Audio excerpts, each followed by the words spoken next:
Nós estamos encerrando e, ao mesmo tempo, abrindo uma semana. A semana que nós estamos encerrando é a semana de José do Egito. E a semana que nós estamos abrindo é a semana de Amós. Peço licença a vocês, da nossa homilia de hoje, que a nossa reflexão se aproxime das 2 semanas. Aquela que nós estamos encerrando e também aquela que nós estamos começando. Ou seja, a de José do Egito e a de Amós. Já tem umas 3 semanas que a gente tem lido na liturgia da palavra, na primeira leitura dos textos de durante a semana, o livro do Gênesis. E a gente praticamente chegou agora ao fim do livro do Gênesis, com o fim da 14ª semana, com o fim da semana passada.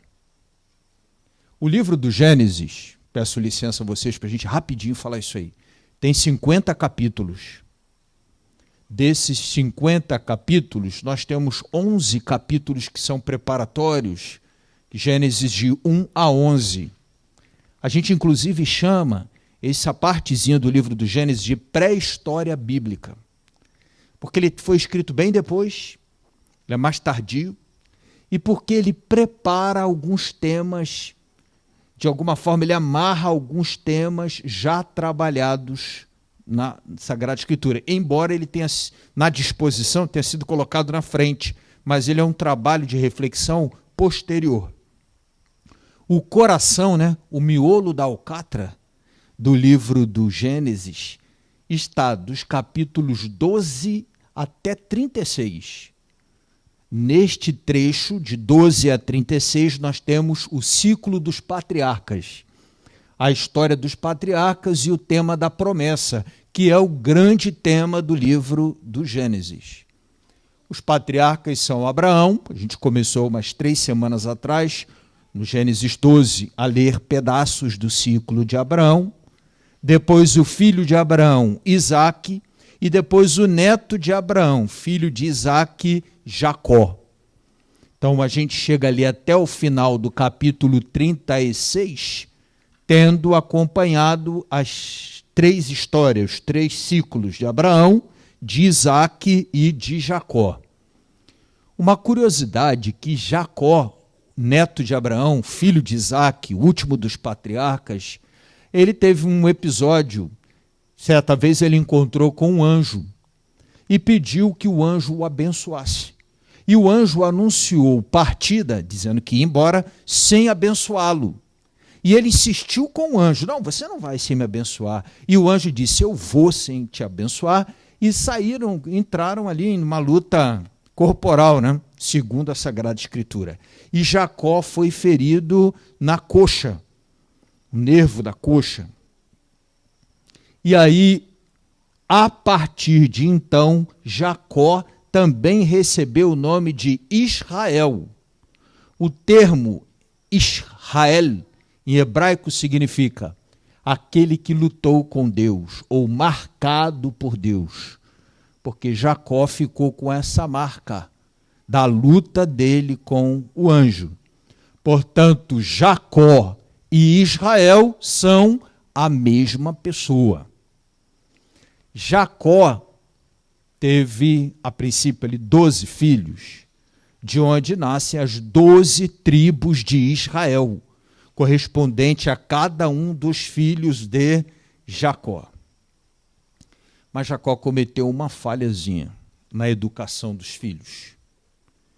Ele amou mais um do que a todos e não escondeu isso. Um equívoco que, como pai, como mãe, a gente deve correr dele, que é demonstrar carinho maior por um filho, em detrimento dos outros. Jacó amou um dos filhos, que se chamava José.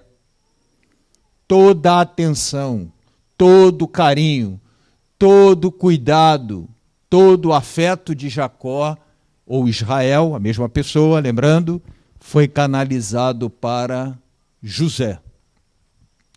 Isso, naturalmente, gerou nos irmãos de José um dos sentimentos mais primitivos, mais antigos da nossa condição humana e também mais destruidores, deletérios da condição humana, o tal do ciúme. Vamos lembrar que antes disso, na pré-história bíblica, naquele pedacinho de Gênesis 1 a 11, numa reflexão sobre isso, já tinha aparecido o primeiro assassinato na Bíblia, que era um fratricídio, um irmão que matou o outro irmão. Motivo do crime, ciúme. Vamos dizer, o ciúme está muito ali entranhado na história do homem desde sempre. Os irmãos de José, conversando entre si, fizeram um plano. Vamos matar o nosso irmão. É a única maneira do nosso pai nos dar atenção, dividir a atenção dele, prestar atenção, dar afeto para a gente. Vamos matar o irmão. Planejaram, pediram a Jacó, ou Israel, que nunca deixava José sair com eles, que eles pudessem levar José para uma atividade, para o trabalho, levaram José. O plano era matar, só que chegou lá na hora, começou aquele, eu não vou matar meu irmão, mata você. Eu também não vou sujar a minha mão com o sangue do meu irmão, você mata. E aí ficou aquele empurra para um, empurra para o outro, ninguém teve coragem. Depois eles decidiram, não, vamos jogar numa cisterna, no poço. E aí a gente não derrama sangue, mas praticamente está matando, o cara vai morrer de fome e sede dentro do buraco. E aí colocaram José na cisterna, depois, não, vamos deixar ele aí, ele é nosso irmão, tiraram de dentro da cisterna. Assim, não tiveram a coragem de ir adiante. Até que a solução, segundo a compreensão deles, apareceu. Vinha passando uma caravana com escravos para o Egito. Eles então resolveram e ainda se deram bem. Venderam José como escravo. Se livraram do irmão e ainda arrumaram um din-din. Pegaram a roupa do irmão, mataram um animal, banharam a roupa do irmão no sangue do animal e disseram para o pai, José foi atacado por um animal e morreu. E Jacó, vida fora, nunca se recuperou, nunca se curou da ferida existencial, da ferida na alma dele que foi ter, segundo a compreensão dele, segundo o que ele achava, segundo o que os filhos contaram, perdido José. Os irmãos, a princípio, pensaram, resolvemos o problema. José, não sabemos se está vivo ou morto, foi trabalhar como escravo. Quer dizer, você vender alguém como escravo, naquele tempo, era praticamente condenar o cara à morte por trabalho forçado. Era praticamente isso aí. Eles só não tiveram coragem diretamente de matar o irmão, mas indiretamente estava ali posta a intenção de fazê-lo. Então, a princípio, estava tudo resolvido, como diz a turma hoje, só que não. Jacó, já com idade avançada, e a esposa conceberam, ela ficou grávida. Nasceu da velhice de Jacó e pós-perda de José, uma criança. Vocês podem imaginar o que aconteceu, né? Todo carinho, todo afeto, acrescentado da dor de ter perdido o filho amado, Jacó foi e direcionou para esse filho mais novo. E os outros continuaram a ver navios. Termo antigo, né? Ver navios. Continuaram a coisa não foi exatamente como ele queria. Como às vezes acontece quando a gente acha que vai meter o braço e resolver as coisas do nosso jeito, da nossa forma, da nossa maneira, e às vezes a gente piora mais as coisas, porque os irmãos ficaram sem a atenção do pai e com a culpa daquilo que fizeram com o irmão. Além do ciúme que permaneceu, porque tinha um outro alvo do ciúme, agora tinha culpa por aquilo que eles fizeram com José, sangue do sangue deles. Vamos a José. José foi para o Egito. Preso lá na prisão, José começou a demonstrar um dom bastante curioso. Os presos e depois os guardas da prisão contavam a José os seus sonhos. E José interpretava os sonhos, advertia para o significado e livrava de muitas situações difíceis, ou mesmo adiantava coisas futuras que poderiam trazer grande embaraço. Essa capacidade de interpretar, de discernir os sonhos, começou a se espalhar por ali pela prisão. Até os guardas buscavam José para o aconselhamento. Acontece que nesse mesmo período, o faraó, que é o 01 do Egito, né, o equivalente ao rei, tinha um sonho recorrente, aquele sonho que a gente de vez em quando sonha com ele, o mesmo sonho. E no sonho recorrente dele, ele já tinha conversado com os seus estudiosos, com os magos, com os... Ninguém sabia explicar o significado daqueles sonhos. Até que alguém disse para ele assim, tem um camarada preso, estrangeiro, ele interpreta os sonhos dos presos e até dos guardas. E muita gente pôde se livrar de situações embaraçosas futuras em virtude da interpretação de José. O faraó disse, chama José aqui. E contou o sonho dele para José. O sonho do faraó era... Ele sonhava com 14 vacas, 7 vacas gordas e 7 vacas magras.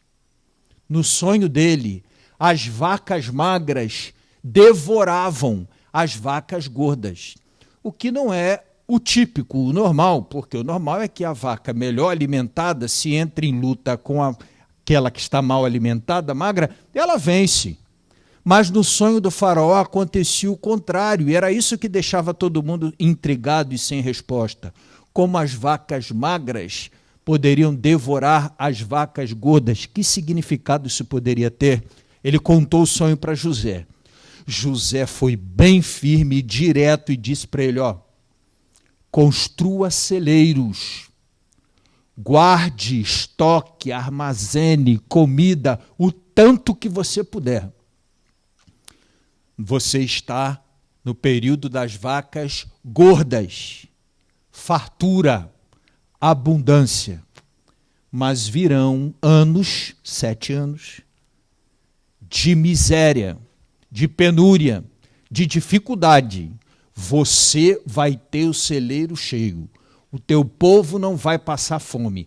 E os povos vizinhos virão comprar comida contigo, ou seja, você vai ter na mão todos os povos e as nações vizinhas, porque só você vai ter comida para vender.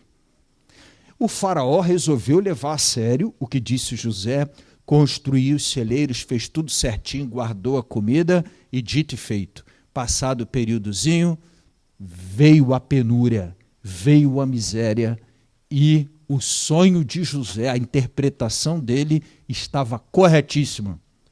O que o faraó fez? Trouxe José para o palácio, tirou da prisão e fez de José o 02 do Egito. Ele era o governador do Egito. Acima dele, só o faraó. Ou seja, José se tornou ali praticamente um irmão do faraó.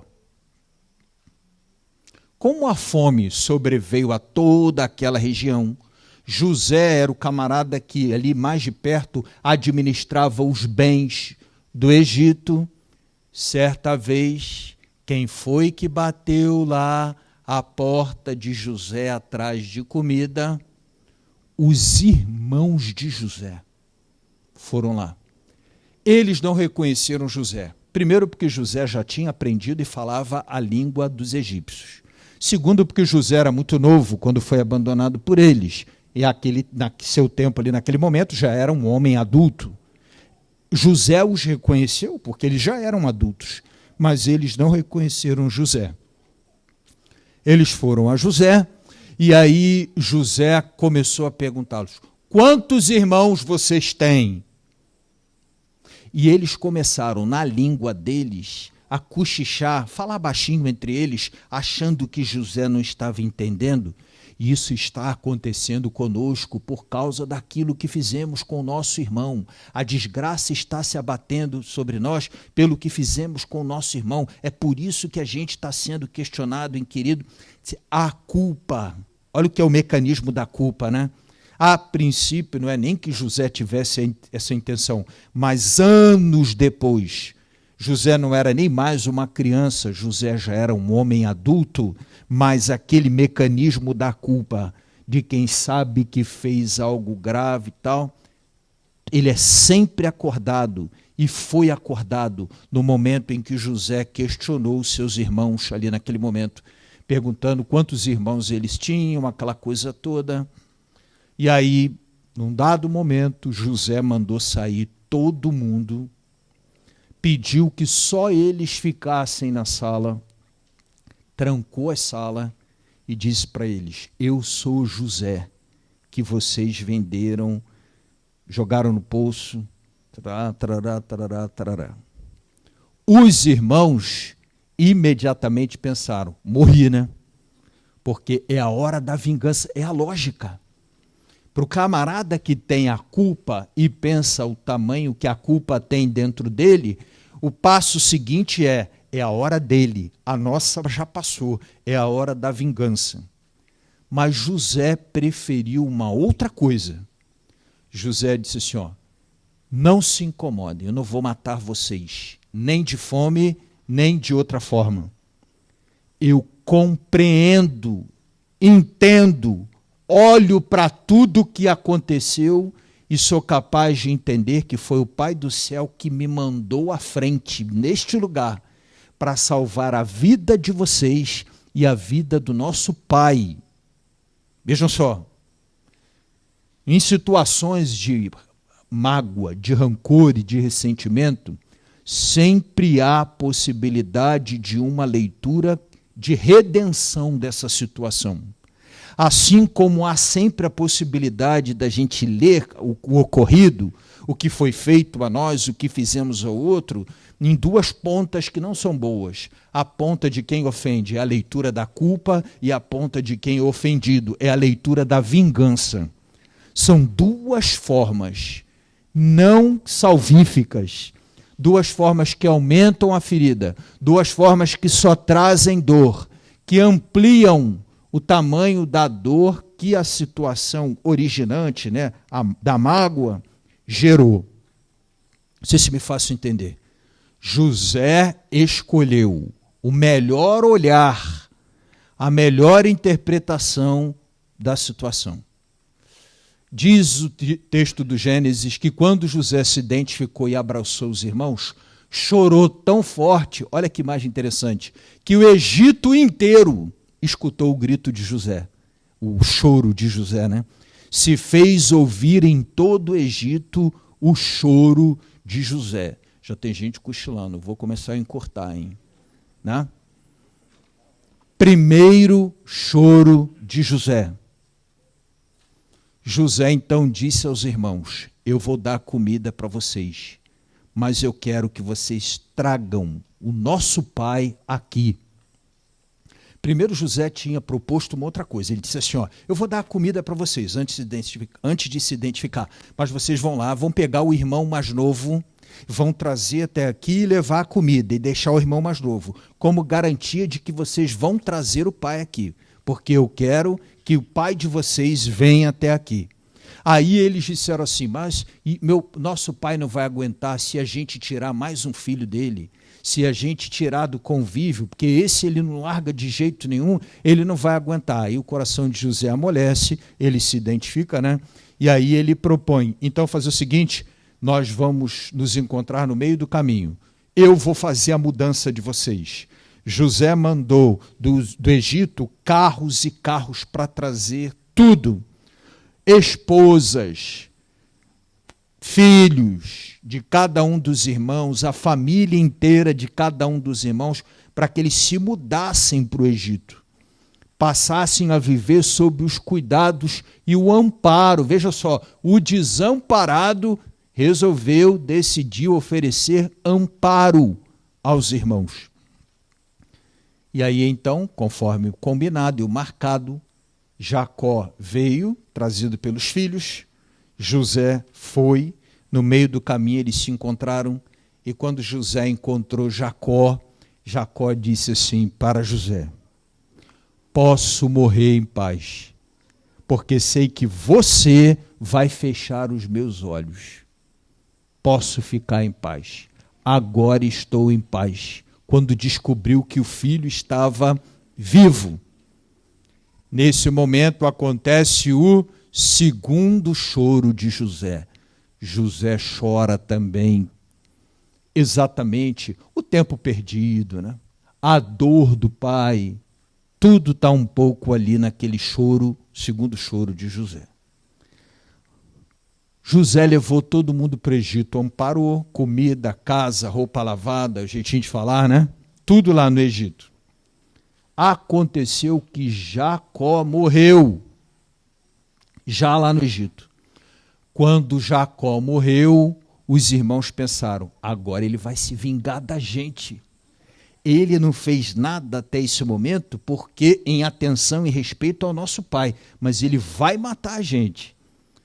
E os irmãos então disseram, vamos fazer o seguinte, nós vamos nos juntar e dizer a José que ouvimos do nosso pai, quando ele ainda estava vivo, que ele não podia nos matar e que ele tinha que nos amparar e nos sustentar. Quem tem irmãos como José não precisa de inimigos. Não era mole. Foram a José, contaram essa história. Imediatamente José, com a capacidade que tinha de interpretação dos sonhos, discernimento de situações, percebeu que aquilo era puro caô, puro. E aí José então chora pela terceira vez. É o choro firme de José, porque ele diz assim, vocês não entenderam? Essa situação para mim já foi. Por que insistir com isso? Eu fui a parte ofendida, já foi para mim. Vocês ofenderam, deve também passar para vocês. Se livrem disso, deixem para trás. Não arrastem isso vida fora. E José então chorou muito, mas, de hipótese alguma, deixou de amparar os irmãos e suas famílias. A história de José, ela tem um papel importante ali, porque o ciclo dos patriarcas, que termina com Jacó, terminaria em Canaã. E o livro que vem depois da Bíblia é o livro do Êxodo. Começa no Êxodo o ciclo de Moisés e o tema da aliança. E como se poderia explicar que o povo de Deus, no final do ciclo dos patriarcas, termina a história em Canaã e no início, no ciclo de Moisés, começa no Egito? A história de José foi colocada depois, junto com Gênesis 1 a 11, lembra que eu falei que é um texto tardio, para fazer exatamente esse ganchinho aí de transição, deslocando o povo de Deus de Canaã para o Egito, onde vai começar o ciclo de Moisés. O que é a história de José para a nossa reflexão de hoje? Não vou me estender mais muito, porque já deve ter uma meia dúzia cochilando. Para nossa reflexão de hoje tem a nos ensinar é que o perdão sempre, mesmo sendo eu o ofendido, é a melhor escolha. É a melhor alternativa. É um favor que você faz em primeiro lugar a você mesmo se você é o ofendido. Mas a você mesmo se também você é aquele que ofende. Em português existe a palavra ofensor, aquele que ofende. A gente usa pouco, mas ela existe. Deve ficar assim muito claro para a gente, do ciclo de José, que José foi uma grande luz, um homem de paz para sua família, porque sempre escolheu o perdão, quando ele poderia escolher a vingança, quando ele poderia escolher uma série de outros sentimentos, que pudesse ser, por exemplo, a própria assistência aos irmãos, mas aquele gesto constante e permanente, mas vocês fizeram isso comigo, mas o que popularmente a gente chama de jogar na cara, né? Poderia até oferecer alguma assistência aos irmãos, mas sempre lembrando, e ao lembrar machucar, e ao lembrar ferir, aquilo que os irmãos fizeram contra ele. A escolha de José iluminou uma família inteira. Nossa escolha pelo perdão pode iluminar ambientes de trabalho, pode iluminar nossa casa, pode iluminar muitos dos nossos relacionamentos. Nossa escolha pelo perdão pode salvar a gente e a muita gente que está em torno daquela história de perdão. Vou deixar Amós para depois, porque se no final de Amós eu vou chegar com 40% da plateia em estado de vigília e outros 60% em estado onírico. Já a nossa igreja vai virar um dormitóriozinho, né? Aí não pode. Vamos ficar de pé?